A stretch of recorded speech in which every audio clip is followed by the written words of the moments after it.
Muy bien, como ya controlamos eso de las componentes en sistema de coordenadas cartesianas, que es el que vamos a usar a partir de ahora, vamos a usarlas para hacer cálculos analíticos. Y con esos analíticos significa con números. Nada de ponerse a dibujar flechitas para sumarla a la punta de esta, el extremo de... No. A partir de ahora, números, números y números. La notación que voy a usar va a ser la típica, o bien esta, a sub i, j, más a sub z, k, o bien, para simplificar un poquito, simplemente voy a dar las tres componentes.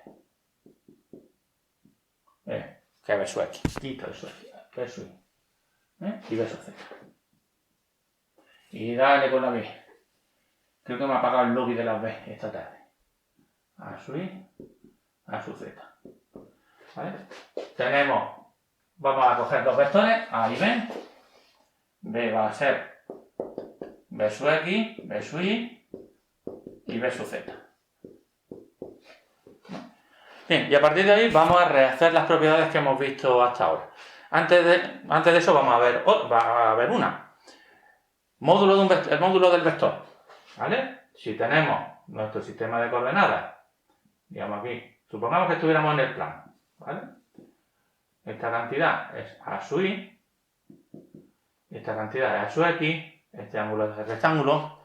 Señores Pitágoras, ¿cuánto vale la hipotenusa? Pues raíz de esto al cuadrado más esto al cuadrado. De manera que ya tenemos la primera propiedad. El módulo es A sub x cuadrado más A sub i cuadrado, raíz cuadrada, y si estamos en las tres dimensiones del espacio, pues A sub z cuadrado. Y si los amigos de teoría de cuerdas necesitan 7 dimensiones más, pues 7 más. Fijaos que la raíz positiva, por supuesto, por una cantidad positiva o 0, con lo cual vamos bien. Si el vector es el vector 0, pues teníamos raíz de 0 más 0 más 0, 0. Vamos a ver lo que hemos visto hasta ahora de las sumas. Suma de vectores. Bien, si tenemos el vector A, que es A sub x, A sub y A sub z, y el vector B, que es B sub x, B sub y B sub z, el vector A más B, fijaos que sería, bueno, A sub x, voy a ponerlo.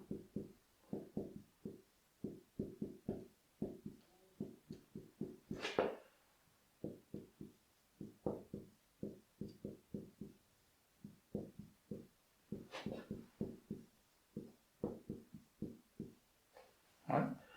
¿Y esto qué significa? Pues que tenemos A sub x más B sub x, A sub i más B sub i y A sub z más B sub z como las tres componentes.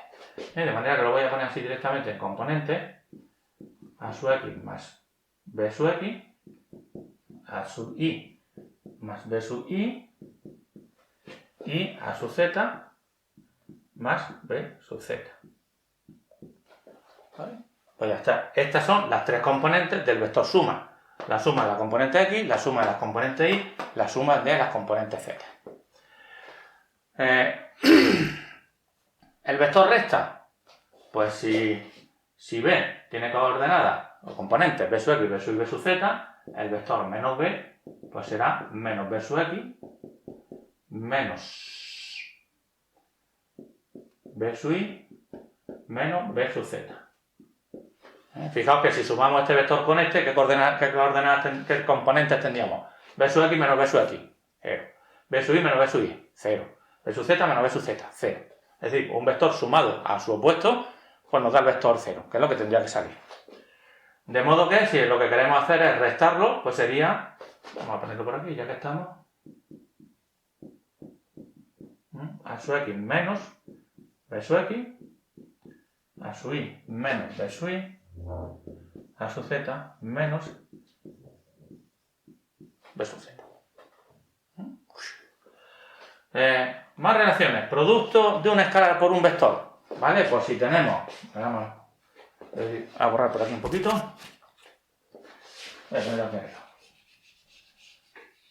Si tenemos el producto de una escalar por un vector, pues las componentes serían P por A sub x, P por A sub i, P por A sub z.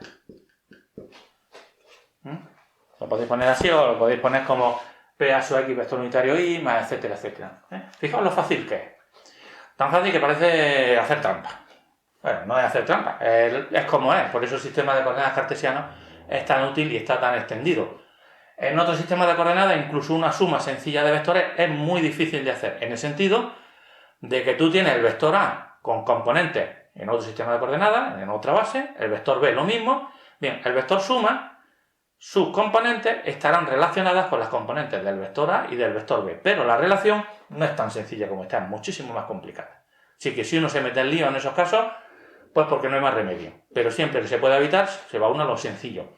Y en este caso lo sencillo es el sistema de referencia cartesiana, de coordenadas cartesianas. Tiene, una de las ventajas que tiene es que en mecánica, si tiramos, por ejemplo, este objeto, si yo tiro este objeto así, en tiro parabólico, en el eje X pasará una cosa, en el eje Y pasará otra. Bien, lo que pasa en el eje Y es lo mismo si yo hago un tiro parabólico que si yo tiro hacia arriba y vuelvo a caer. Es decir, lo que pasa en el eje Y se queda en el eje Y, por así decirlo. Podemos estudiar lo que pasa en este eje con independencia de lo que pasa en los otros ejes. Con lo cual el problema queda, como dije antes, troceado. Una cosa por el eje X, otra por el eje Y y otra por el eje Z.